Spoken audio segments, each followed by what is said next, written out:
Not in a good position. You don't have the cards right now. With us, you start having cards. Right now, you don't. You're playing cards. You're playing cards. You're gambling with the lives of millions of people. You're gambling with World War III. Speaking loudly. He's not speaking loudly. Your country's in big trouble. Wait a minute. No. You've done a lot of talking. Your country is a sample. I said thanks. You haven't in been this allowed. cabinet. You haven't been allowed. We gave you, this stupid thank president, $350 billion. On the minerals deal, Mr. President, some of those minerals are in the east of Ukraine, not far from the front lines and in areas that Russia has occupied.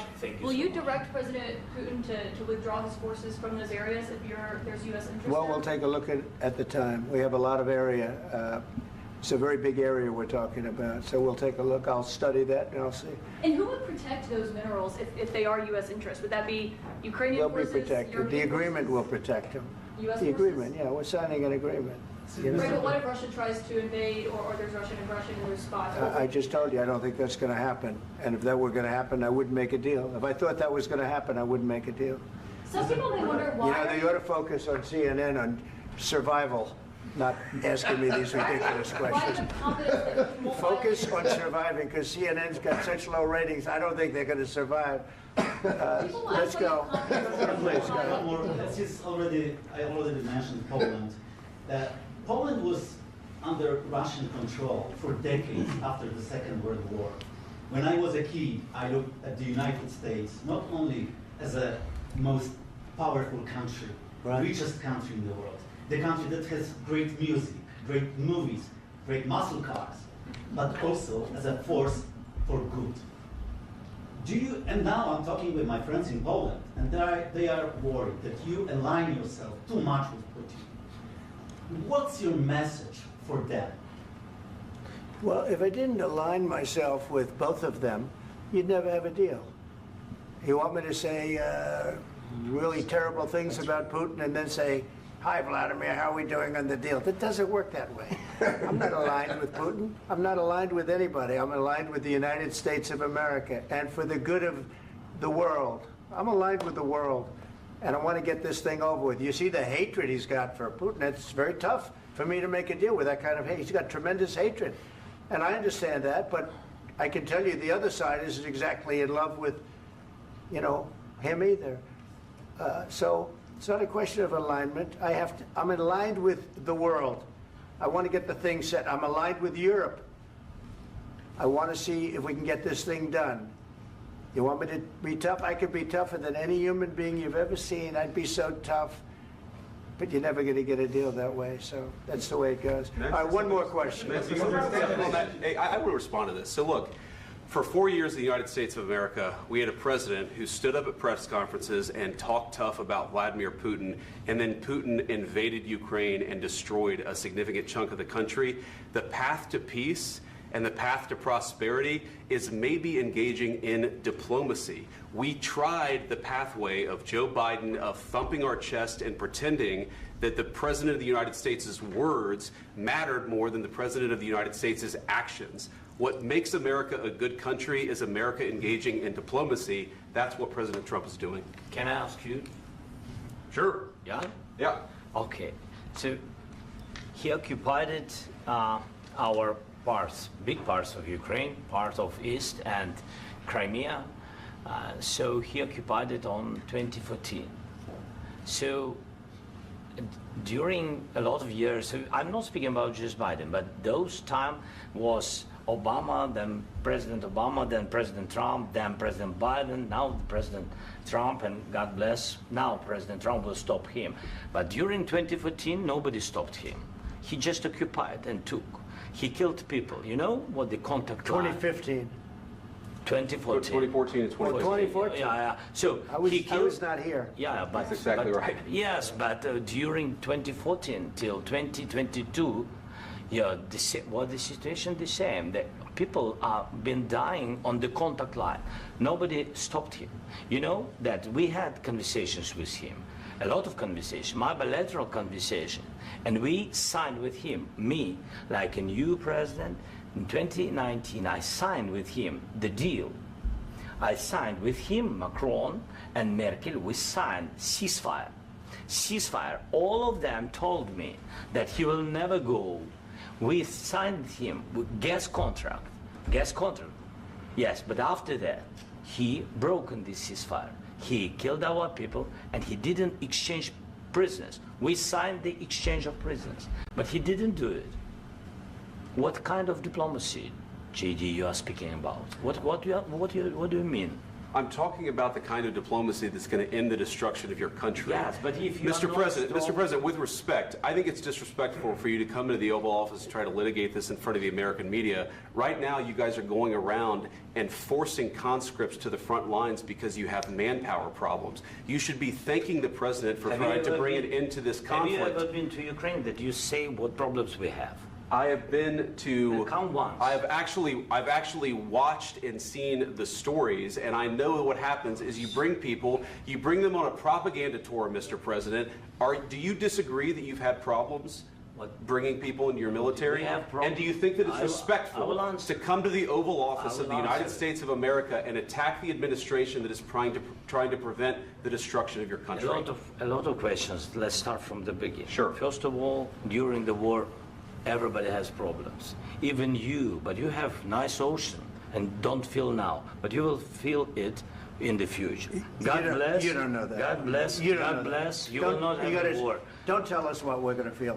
We're trying to solve a problem. Don't tell us what we're going to feel. I'm not telling you. Because you're in no position to dictate that. That's exactly what Remember you're this. You're in no position to dictate what we're going to feel. We're going to feel very good. You will feel influence. We're going to feel very good and very strong. You will feel influence. You're right now not in a very good position. You've allowed yourself to be in a very bad position, and he happens to be right about it. From the very beginning of the war. You're not in a good position. You don't have the cards right now. With us, you start having not cards. Playing cards. Right now, you don't. You're playing cards. Mr. President. You're playing cards. Serious. You're gambling with the president lives of millions of people. You're gambling with World War III. You're gambling with World War III. And what you're doing is very disrespectful to the country, this country. That's back to you. Far more than a lot of people said they should have. Have you said thank you once? Thank you so much, Mr. President. Thank you for invitation. Thank you very much. We want to get that ended, right? Yeah, of course. This entire meeting? No, in this entire meeting, have you said thank you? Even today. You went to Pennsylvania and campaigned for the opposition in October. Offer some words of appreciation for the United States of America and the president who's trying to save your country.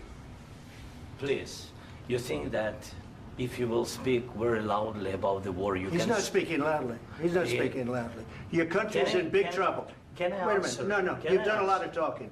Your country is in big trouble. I know. You're not winning. I know. You're not winning this. You have a damn good chance of coming out okay because of us. Mr. President, we are staying in our country, staying strong from the very beginning of the war. We've been alone, and we are thankful. I said thanks you haven't in been this alone. cabinet, You and haven't not been only alone. in this cabinet. We gave you, through this stupid president, $350 billion.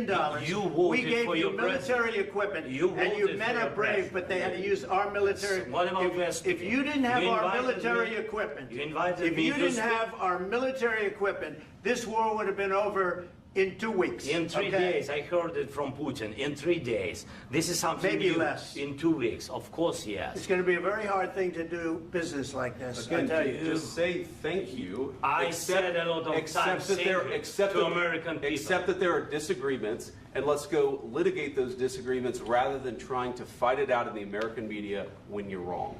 We know that you're wrong. But you see, I think it's good for the American people to see what's going on. I understand, sir. I think it's very important. That's why I kept this going so long. You have to be thankful. You don't have the cards. Thankful. You're buried there. Your people are dying. You're running low on soldiers. Listen, you're running low on soldiers. It would be a damn good thing. And then you tell us, I don't want a ceasefire. I don't want a ceasefire. I want to go, and I want this. Look. If you could get a ceasefire right now, I tell you, you take it so the bullets stop flying and your men stop getting killed. Of course, we want to stop the war. But you're saying you don't want a ceasefire. But I said to you, I want a ceasefire. With guarantees. Because you'll get a ceasefire faster than an agreement. Ask our people about ceasefire, what they think. That wasn't with me. For you what that wasn't with me. That was with wasn't a guy named Biden, who was not a smart person. This That is was your, with, this that was is with your Obama. president. It was your president. Excuse me. That was with Obama, who gave you sheets, and I gave you javelins. Yes. I gave you the javelins to take out all those tanks. Obama gave you sheets. In fact, the statement is Obama gave sheets and Trump gave javelins. You got to be more thankful, because let me tell you, you don't have the cards. With us, you have the cards. But without us, you don't have any cards. One more question to Mr. Vice President. I'm sorry. It's going to be a tough deal to make, Um, because the attitudes have to change. what if Russia breaks ceasefire? What if Russia breaks peace talks? What do you do then? I understand that it's a heated conversation right now. What are you but saying? what She's if asking, what if Russia Putin breaks the breaks ceasefire? What if anything? What if a bomb drops on your head right now? But they have Okay? broken the What if they ceasefire broke it? many I don't times. know. They broke it with Biden, because Biden, they didn't respect him. They didn't respect Obama. They respect me. But what- Let me tell you, Putin went through a hell of a lot with me. He went through a phony witch hunt where they used him and Russia. Russia.